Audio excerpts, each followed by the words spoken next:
to retake power of France, right? Well, not retake, but completely take over, right? And all he was just a lieutenant at one point, and he's going to rise through the ranks to become a general. Now, in his early life, he studied French philosophy, he analyzed famous military campaigns and strategy, and he also studied the use of artillery in the army, right? Artillery is a new thing that was being adopted into many militaries because of the large weapons now being used called cannons, right? So anyway, the revolution provided Napoleon with the perfect opportunity to take advantage of his knowledge and his talents and sneak in and take over. Just like who? Good job, Deverso. Exactly right. Just like Caesar did when he took over Rome, right? He was originally a governor of Gaul, and then he's going to come in and he's going to sneak in while Rome was at a civil war. A revolution is much like a what? Much like a civil war, right? It's almost like he's Caesar reincarnate, okay? So, let's continue. Military successes are going to be abounding, right? Only write the underlined stuff, that's the main thing, okay? But things he favored: speed, use of the cavalry to outflank the enemy. Surprise, gain a territorial advantage, usually the high ground, right? Decisive action, centralize your chain of command. Don't have several people that listen to you. Have one person that you answer to, and then they answer to someone else, and then they answer to someone else to relay a message quickly, right? Also, quick artillery strikes. He studied the use of artillery and understood its advantages. But his biggest tactic was he loved using overwhelming force, okay? Overwhelming force to disperse an enemy line, spread them out, and then actually take them over much faster, okay? He favored the idea of one huge battle instead of a very long, lengthy war, okay? He didn't like small skirmishes. He liked one big battle. Funny enough, it's going to lead to his downfall later on. Now, anyway, military successes. In 1797, following the invasion of Austria, a triumphant Napoleon returns to Paris to be hailed a hero, and he is ready to confront France's last remaining enemy. In your notes somewhere, write this down.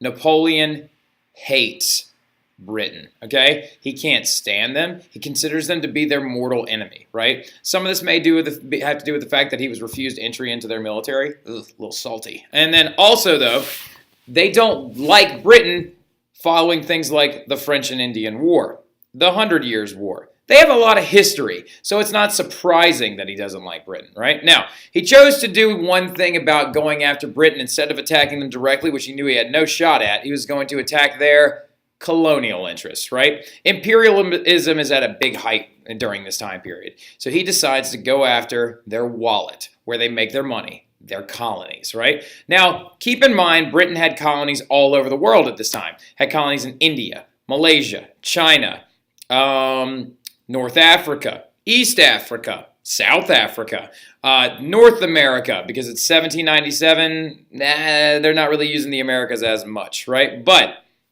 South America and other areas of America, they did still have colonies. Canada as well was a big one for them. Now, Napoleon set out to capture the closest one, though. If France is in the middle of Europe, they set out to capture Egypt first. Egypt was a huge colony for Britain because it was mainly a shipping area. They would bring a lot of items through Egypt and then straight into continental Europe. They're actually going to build a Suez Canal there later on, just so you know. Anyway, even though Napoleon overran Egypt, the invasion was considered a failure. So this is just going to make him even more angry. Fearing disaster, Napoleon pulls one of his biggest tool bag moves of all time.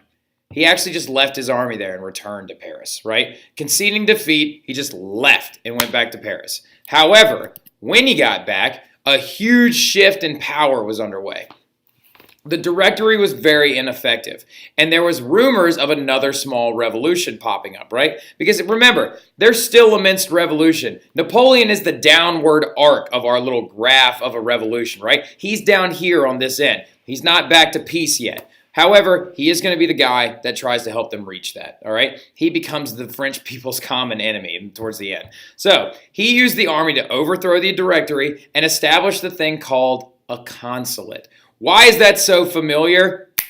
Oh my God, y'all are so smart. Good job, Amanda Conover. That's right, the consulate, just like the consuls in Rome, except his is 3 people instead of 2, because he represents the military and the other 2 represent the wealthy and the regular people, the poor, the middle class, okay? So, he establishes a 3-branch government. He says, this Directory is ineffective. It doesn't represent the military. I will represent the military and establish this consulate, right? as you can see, Napoleon starts taking a turn for the worse, and he chooses to try underneath my face, like right about here area. It says consul to emperor, right? Now, keep in mind, France does have an empire at this point. They also have a lot of colonial interests. They have some in South America, a lot in West Africa, and a lot in North Africa as well. But the consuls had democratic principles and voting rights. However, Napoleon is going to seize power and name himself first consul as having overwhelming right above them, okay? So, write that down. Napoleon soon seized power for himself. His named first consul. So, when he comes back in, knocks out the directory, establishes the consul, right? Or the consulate, the first consulate, and then establishes himself as first consul. So he's just basically building his power up, right? Now, this is one of my favorite stories.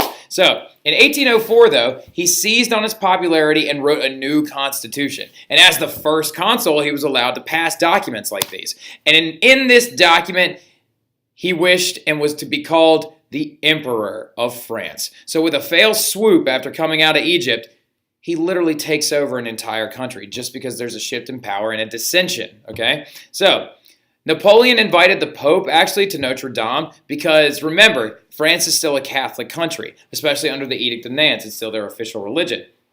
He invites him to Notre Dame to be a part of the coronation ceremony. And the idea was for the Pope to take the crown and, with the blessing of God, place it on his annealed Napoleon's head and then crown him Emperor of France, right? So the irony that they went away from having a king, now they have an emperor. It's kind of funny when you think about it. So, but at the last minute, right before the crown touched his head, Napoleon jumps up and he grabs the crown out of the Pope's hands and he places it on his own head and he points to the door and says, "You may leave," and kicks the Pope out, showing that not even the Catholic faith has dominance over Napoleon.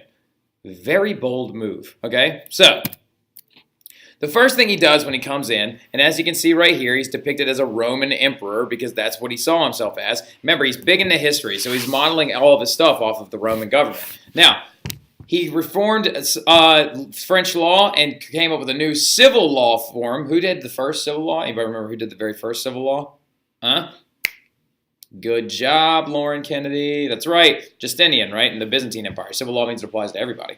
So, his Napoleonic Code is eventually going to spread through Europe. Now, there were some laws about this Napoleonic Code that were great, and then there were some that were absolute garbage.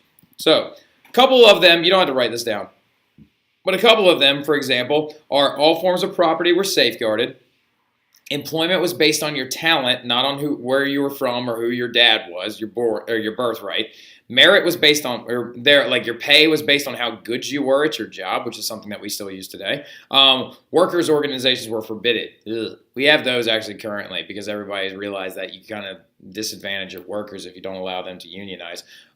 Men were also, though, however, he was kind of sexist. He granted extensive control over their families, and divorce was made almost impossible for women. So, now, underneath Napoleon's empire, he could put as many as 700,000 men together at one time. And also, he was willing to risk losing 100,000 men and endure heavy losses and was completely fine with it and was ready to come back and fight again. So, he could assemble a huge army if he wanted to. No single enemy could match Napoleon's resources. Even allied countries failed, okay? So, he has the biggest and strongest military in the world at the time, all right? So, remember, could mobilize 700 men and was willing to lose 100,000. He tries to establish this thing called the continental system, okay? Because, again, he wants to kill England through his wallet. And what the continental system basically did was it made it so that unable to compete with the British Navy, Napoleon hoped to cripple their economy by forbidding any of the other conquered nations to trade with the British. Now, by this point in history, he has already successfully taken over parts of Germany, parts of northern Italy. He's taken over Spain. He's taken over huge amounts of continental Europe, right? He conquested. He took over almost the entirety of the continent of Europe was taken over by Napoleon. So you can see why the French people liked him so much. Gave them a lot of power, right? So, he hoped to create a revolution in England due to all the lack of resources, because remember, no money means higher taxes, and he was hoping that the British would revolutionize and then drive them from war. However, as you can see back here, he's really, really upset. The continental system was a huge failure. The British economy survived by trading with North and South America, right? They didn't need all that other stuff, so they survived by trading with North and South America.